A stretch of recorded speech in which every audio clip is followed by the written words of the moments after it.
Hey everybody, welcome to the Vanity Mirror with Friday Ellie. I'm Ellie. If you're new to my channel, welcome. So today was supposed to be a May favorites. That's what I planned on doing today. Oh, and by the way, excuse the hair situation. I have everything up still because I'm going to be doing an eyeshadow look in this video. So excuse the situation. Honestly, you guys, if I'm gonna do a favorites video, I want it to be because I have new, exciting, awesome favorite things to talk about with you. And I did an April favorites last month, and I honestly just don't have anything new to talk about. And I haven't discovered a whole lot of new makeup this month. I'm gonna be buying a lot of new makeup next month to review and everything, so I will probably have a June favorites or something.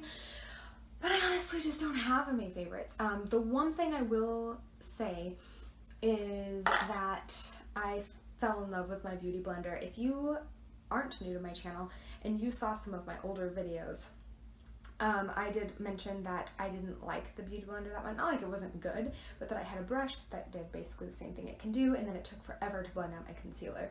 I've totally changed my mind and switched around on that.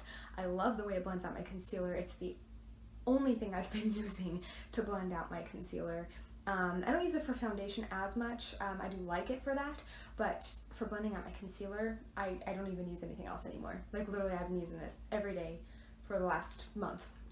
Well, maybe like 3 weeks to blend out my concealer. So I will say that because when I talked about it in my haul and review last month, I was like, what is the point of this thing? Like I have brushes that work just as well and blah, blah, blah. But yeah, I get it now. I get it. You sold me. Yeah, but other than that, like I just started using the Urban Decay All-Nighter Spray.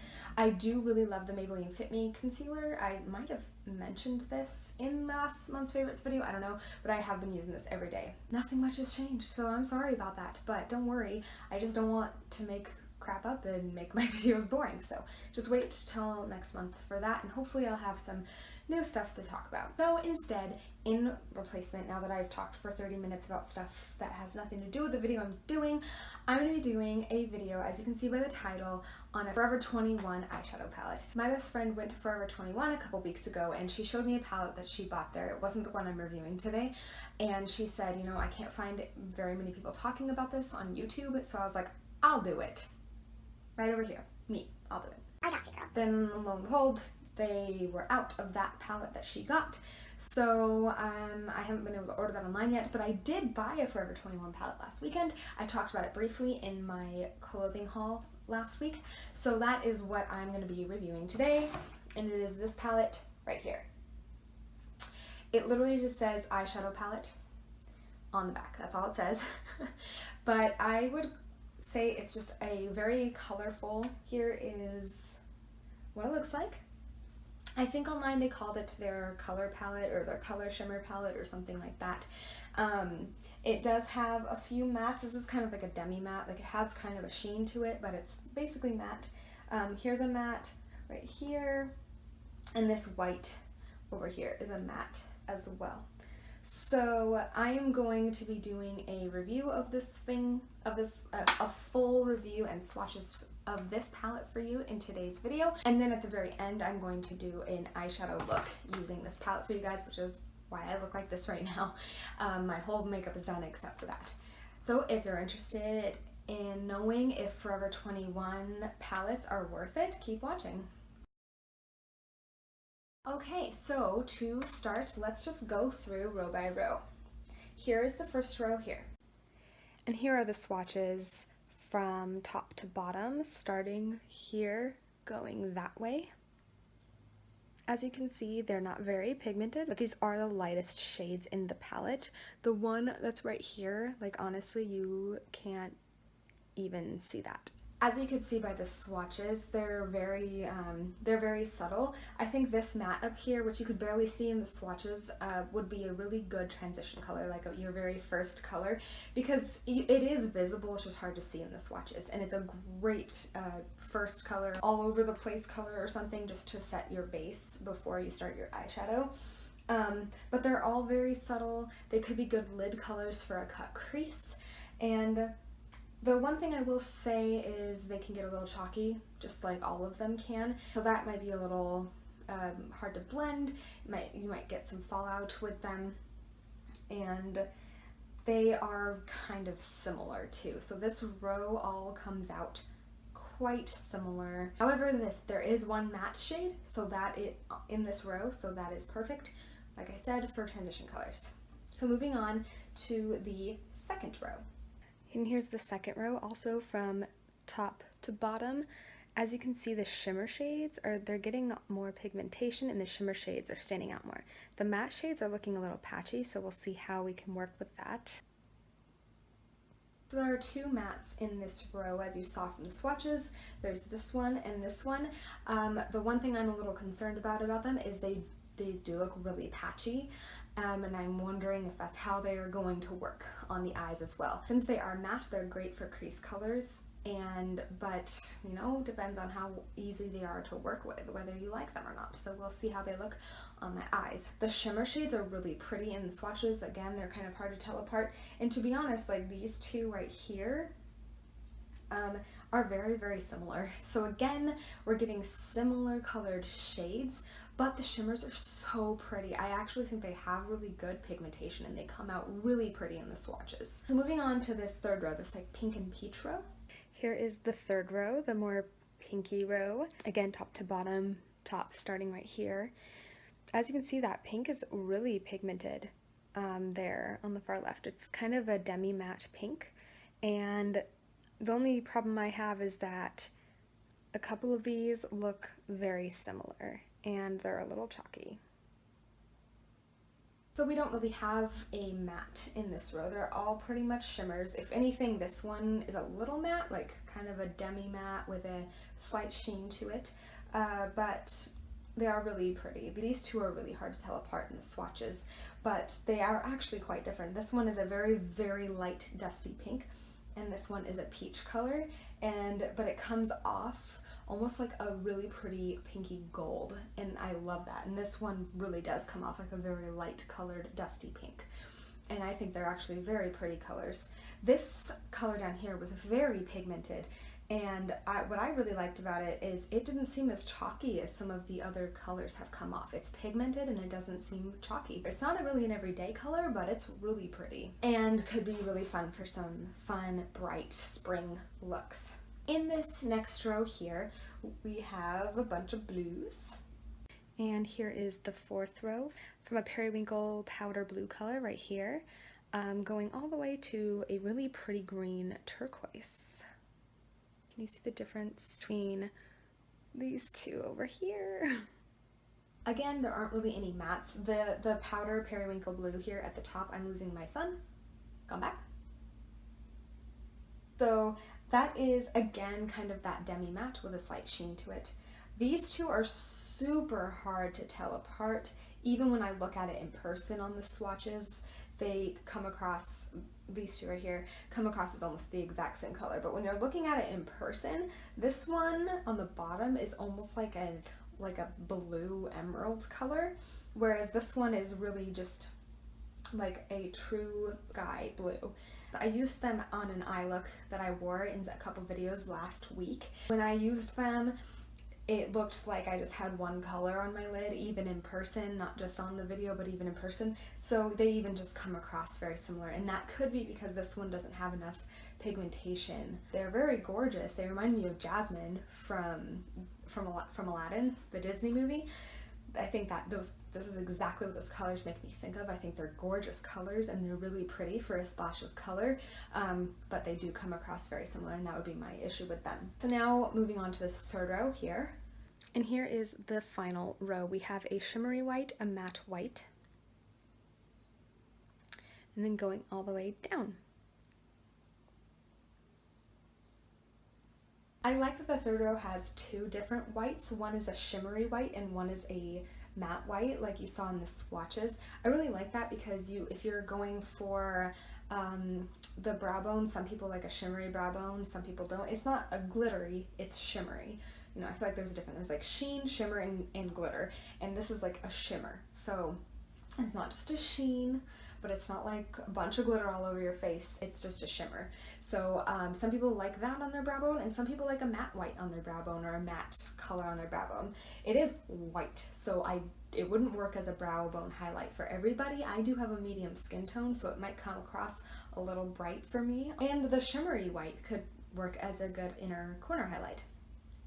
So the blacks, the darker blacky blue colors over here, they're not completely black, definitely.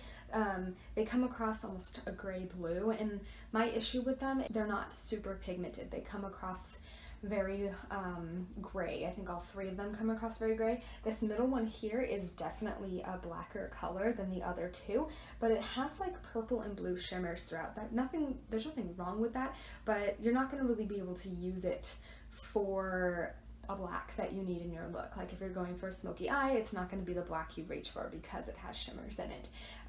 But it is really pretty, so that could be used for really pretty shimmery darker looks if you wanted to use it all over the lid for like a going out look. But unfortunately there's not really any other matte colors that you could use as a transition color with that, you know, to like blend it out on the edges. I mean, this one is the next darkest matte color, and you probably could make it work like really lightly for blending out harsh edges on this, but you may end up needing to reach for another palette.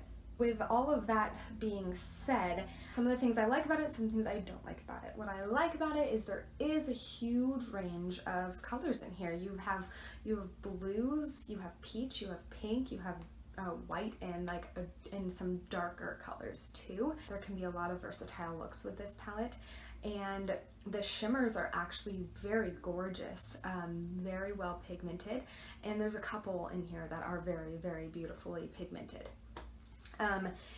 However, some of them come across a little patchy in the swatches, so they might be hard to work with on the eyes, but as I said, I'll do an eye look at the end of this video so we can kind of see how that goes. And also some of the colors are so similar that it's almost like pointless to even have them together because they come across looking exactly the same. Do I think it's worth the money? This was This was $10 from Forever 21. For somebody who is on a budget and wants to get into a more of a colorful palette, I do think this is a great option because, like I said, some of it's really pigmented. There are mattes and shimmers. There aren't really any glittery colors, but I do think there's looks that can be made with this palette. And if you're into the pinks and blues, it's beautiful. There is a little bit of chalkiness to the palette as well, but not all of the colors do. Just a few of them come across that way. In my opinion, as something to play with, it could be worth your money. However, I do think you might have to reach into some other palettes for other matte colors. But overall, I do like this palette. I do think that I will get use out of it. Could probably be cut down about 10 colors or so and be a little cheaper, and it would probably be more worth it. But I would say I recommend it. It's a fun palette. It's only $10. It can get you some fun, pretty looks out of it. Last thing I want to say is I am wearing the matte lip gloss from Forever 21 on my lips today. I figured I might as well wear it for this video, and I actually really like this matte lip gloss. I think it's great. I saw a video recently of someone reviewing their old matte lipsticks or something, and they weren't good. I think they must have stepped up their game because I actually think it looks really nice on my lips, and you're going to see that in a close-up in a minute because I'm going to do an eye look with this. So enough of my blabbering. If you would like to see me do an eye look using this palette, please stick around. Yeah, let's go. Okay, so I'm going to attempt like a half-cut crease look. I just started doing cut creases not too long ago, so it probably isn't going to come out that way, but we are really just trying to test out this eyeshadow palette. So I'm going to start with this very light matte, kind of a light peach shade up here in the corner as a transition shade. And I'm going to be using this Scone Big Fluffy, don't fall on the floor. You know what? I'm not going to use that brush. I'm going to use this Morphe brush that they have in their blue kit. Their blue kit? I don't know, the one that looks like this. Yeah, it's about $15 on their website. I'm going to be using this big fluffy blending brush to take that color all over the crease from the inner corner to the outer corner. Now this is a very light shade, so it probably isn't going to show up very much. It's meant just for a solid transition base. You really can't see that at all. It's probably going to disappear on people with fair skin, so that's something to keep in mind. And I also, since it is such a light shade, it's hard to tell, is it just blending away or is it really just hard to see on the skin? Next, I'm going to take this shade right down here. It's kind of like a dark mauve pink. Like, it's definitely more pink than it is purple, but it's just a dark mauve pink, and it's a matte. So I'm going to take that precisely in the crease. So I'm going to use a smaller brush. So I'm going to use this smaller brush from that same kit from Morphe. And I'm just going to get that right in the crease, careful not to bring it onto the lid. Hard because I have hooded eyes, so that's why cut creases are so hard for me. This is actually blending out nicely. Like, you can see it, and it's not patchy or anything. It actually looks pretty nice. I'm not using very much product, and it's coming off pretty pigmented. Blend out those edges. If you try to blend at the end, it's going to be a hot mess. It's not going to blend very well, so you want to blend as you go. This isn't like an how-to makeup tutorial, but you know, it's important even with cheaper palettes like this that you follow those steps. I should say especially with cheaper palettes like this. The reason I'm going for a slightly more difficult look is just because I really wanted to see what this palette can do. So even though I'm not great at cut creases yet, I'm still kind of working on that. I just thought that a simple, really easy, just like a lid and crease look would not tell us exactly what this palette can do. So a little bit more of that color. I can see I have some cleanup I'm going to have to do when I'm done, but now that I think I have a good pigmentation there, I'm going to take a pencil brush, and I'm going to use the one out of my Morphe kit, and I'm going to dip into this matte shade right here. This is kind of almost like a subdued brick red. It's definitely like a brownish red, kind of like that bricky red color, but it's almost like a little toned down a little bit, if that makes any sense. It doesn't look super rich. Anyways, I'm going to take that color and I'm going to focus that right in the crease and blend it upwards, and I'm going to put a little bit on the outer corner.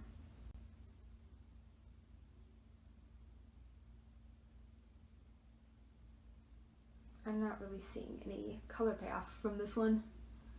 I'm not really seeing anything. Let's try putting it on the outer corner and see how that looks. Just like dust that here.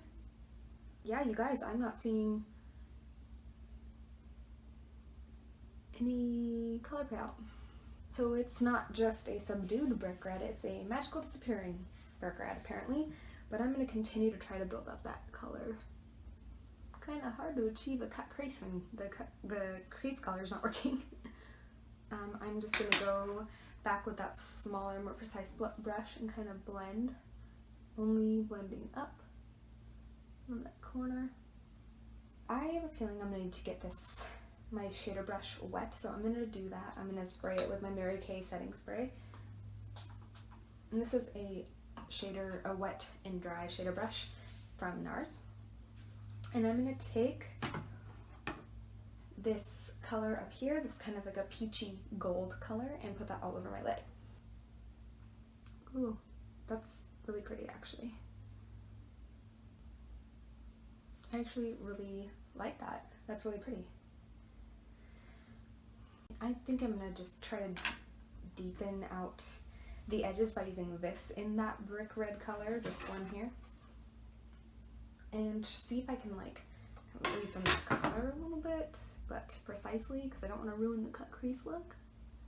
I'm realizing that on the brush itself, it's coming across as like a dark pink. not the brick red that it looks like it is in the pan. However, I actually think that doesn't look terrible. I'm gonna go ahead and clean it up, put on mascara, take my hair down and everything, and I will be right back. Okay guys, well that is the finished look that I made with the Forever 21 palette. I hope you enjoyed this video. I hope that that was helpful, and like I said, I think that there are some bad things to this palette, but I also think that it is worth the $9 that I spent on it. I think that that's worth it to have some of these pretty colors, and some of the shades are really good. So what I ran into while I was doing the look was that brick red brownish color just didn't really, nothing really happened with it. It just wasn't very pigmented at all once I put it on the lid, and I suspected something like that would happen because it was really patchy when I put it on my arm, and honestly it just wasn't even pigmented when it went on the eye. But I do think that I was able to come up with a pretty subtle cut crease with some of these colors. I didn't really dip into the blues or the blacks, but that's definitely something that you can play with if you end up wanting to get this palette. Just, you know, to finish up the look, I realized I didn't do anything with my lower lash line, so I did use that brick red to smudge on my lower lash line a little bit. I added some mascara. I used the Jelly Pong Pong Fairy Lash Mascara on my eyes, and I finished up with some Urban Decay All Nighter Spray. That is my entire review of this palette. I hope you guys enjoyed it. I hope it was helpful. If you're interested in me reviewing other Forever 21 palettes and everything, and that's something that you'd like to see, comment down below and let me know. Thank you guys so much for watching. Please subscribe by hitting that tempting red button down in the corner. And I will see you guys in the next video. See you later.